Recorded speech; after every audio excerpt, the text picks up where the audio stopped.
Mice choose a life partner in a job, estimating the 5 aspects of their lives and hopefully finding somebody compatible with their own. We've gone full circle. We've listened to all aspects of ourselves. Our inner optimist, pessimist, yours truly here in front of you, the neutral observer who is trying to be a realist.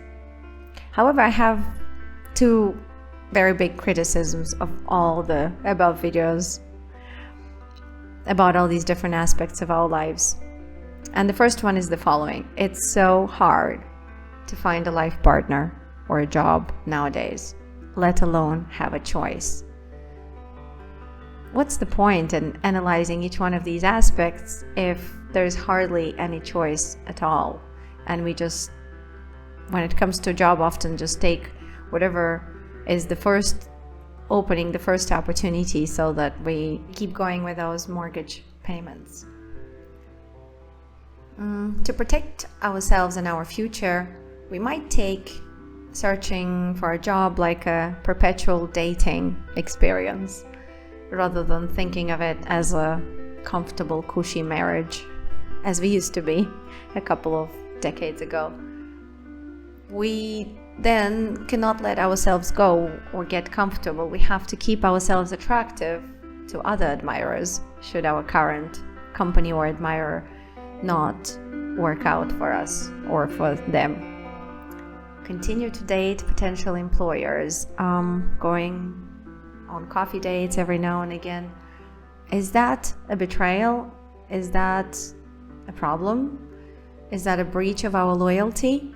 Well, newsflash, your employer understands and is probably doing the same. I know it sounds cold, but goals change, priorities change for a company, economic crises happen, and so on. And the second newsflash, there are 80,000 hours of work in a person's lifetime. If it's a blood-sucking, soul-destroying job or a spouse, it's unadvisable. So it's probably better to analyze these 5 aspects of our lives and be conscious of what we can take and what we cannot, and where our boundaries are. Yeah, let me go a bit deeper into this till death do us part. In theory and in practice, well, when it comes to marriage, it's only about 50% of the time, or even less nowadays. Till death do us part might not be applicable to a company, neither for the employee nor for the company. I mean, a company wants you because of your good performance. If your performance fluctuates wildly, the company will not want you anymore. It doesn't matter that, you have a personal crisis at home or grief because of a loss of a loved one or whatever that is. There's only so much a company can excuse, and for a certain period of time.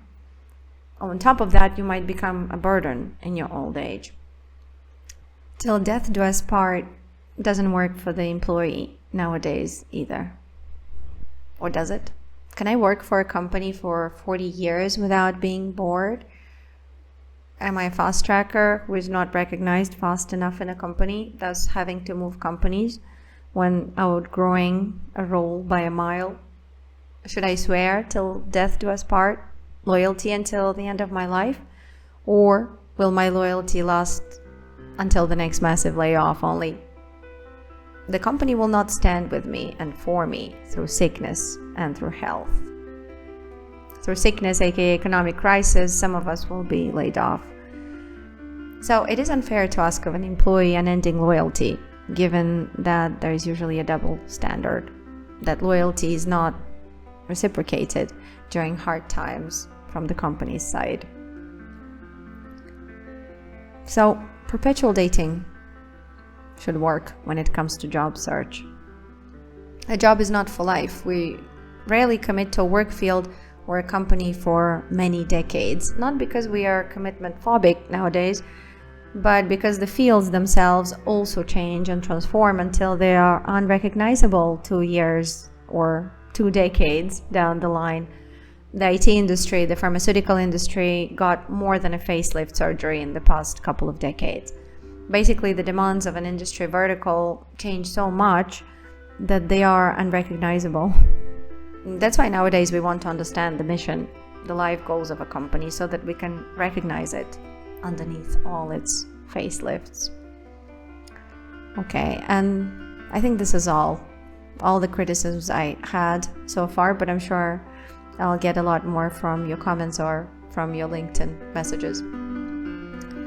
Now, the last thought, rather than what life can offer me, what can I offer life? What can I offer a partner, a potential life partner, or a company? My optimistic self, my balanced inner observer, my pessimistic self, yours truly, now in front of you, conservative and cautious, a strong inner artist who brings poetry into life's moments. I trust this was 100% unhelpful, but hopefully at least a little bit fun.